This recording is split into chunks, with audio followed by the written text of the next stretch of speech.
down yet. Cool. Yeah, that sounds like a really neat project for sure, or right up the alley of what we're trying to think about there. Yeah. Okay. Yeah. And maybe I'll see you around it or something. Who knows? Maybe we'll run into it. I hope so. So, let's see. What else? I'm just thinking through where we should talk about next. What do you think this technology is going to look like in the future? You know, there's VR and AR and 360 video and, you know, all these different kind of immersive things. Like, where do you think we'll be in that 5 or 10 year time frame? Right. So keep in mind, new technology or new entertainment experiences never eliminate old ones. They just rebalance with the old ones. You know, television didn't destroy radio or theater, and we still have opera.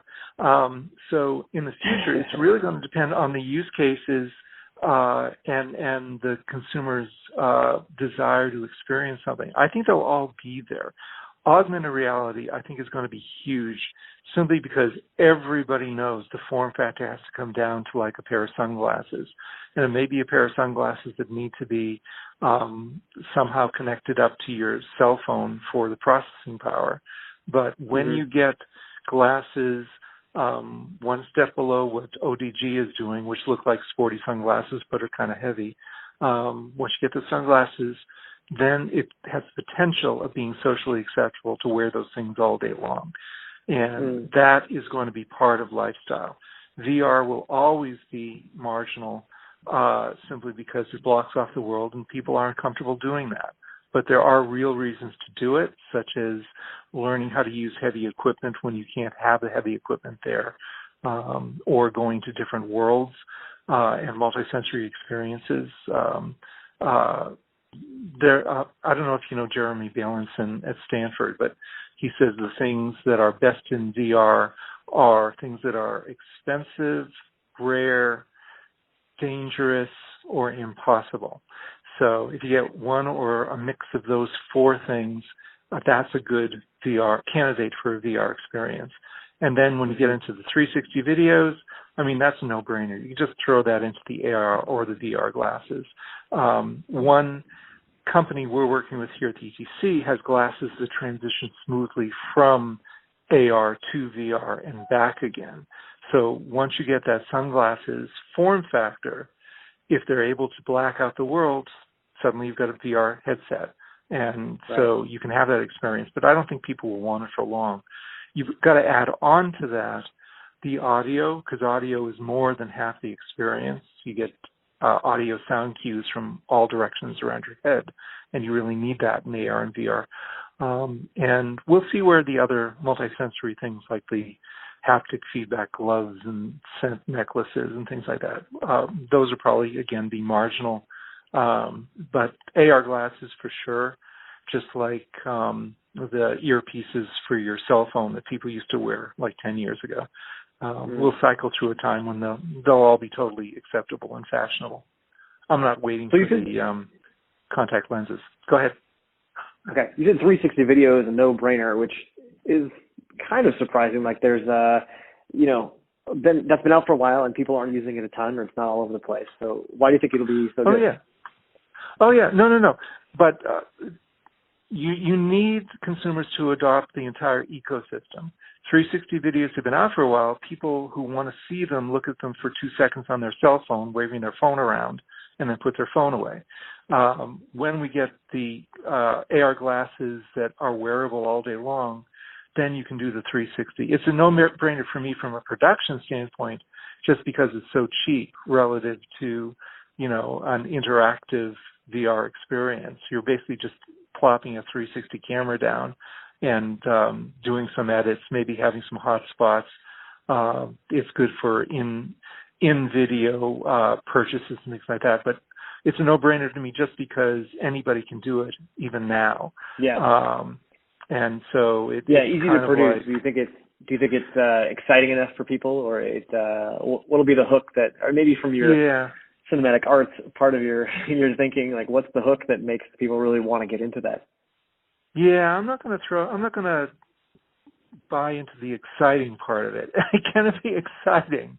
I mean, it's a useful tool. I definitely see it. I mean, it's already being used by airlines and tourism bureaus for encouraging, taking you places before you go there. It's good for experiences, exciting storytelling in 360. I'm not sure I have seen good examples. No, I take it back. I really like Dear Angelica. Have you seen Dear Angelica? Oh, it came out 2 years ago. It's a VR experience, but it's a 360. I know I've downloaded it on Oculus, but I don't know. I'm not trying to remember if I ever watched that one or not.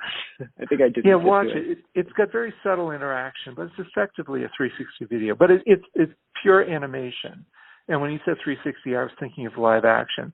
So you get all those New York Times clouds over Cedra things, which, the good for you type documentaries.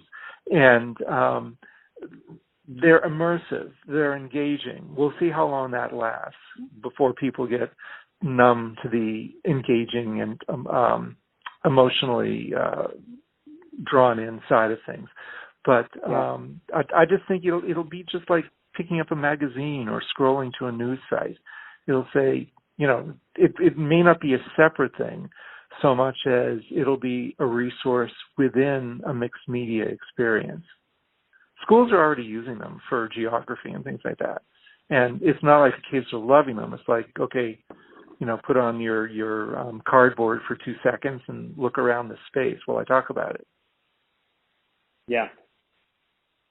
Yeah, you mentioned fixed off before, or like what is lacking from this 360 video experience that makes people not switch to that from 2D video, or like why? I agree that we might run out of, we might get bored of it pretty soon. But I can't figure out why. Well, why it hasn't picked up more. I'm going to say a big part of it is just because the hardware has been evolving so rapidly that nobody wants to put in the investment as a standard consumer. Because, if you're going to plot down $800 or $1,000, you don't want it just for one thing. Having just bought a Hamilton ticket, but you want it to be long-lasting.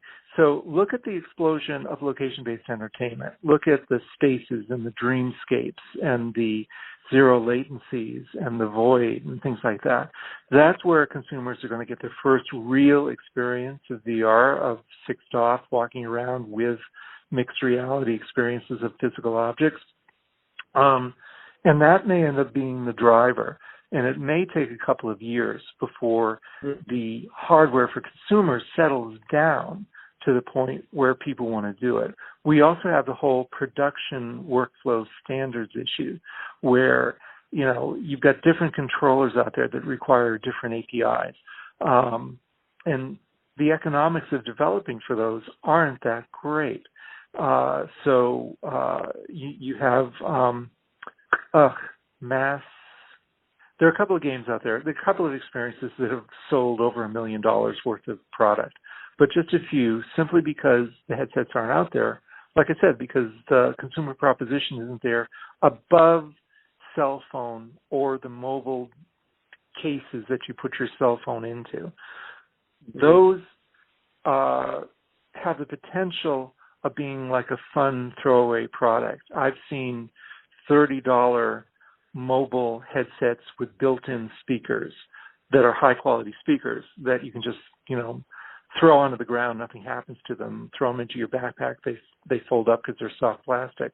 And it may end up that is the way we go, at least early stages. Again, a low-quality experience, but Pokemon is a low-quality experience. It just had something about it that captured the public's imagination. When we see that mobile VR experience that captures the public imagination, then and can sustain, that can evolve like a mobile app can evolve, then you'll start to see the mass market grow. But it's going to be a while. It's going to be, to get above that low price point, low quality experience outside of location-based entertainment is going to be a couple of years anyway. Cool. So who do you think is, kind of leading, or doing the best job with this stuff right now.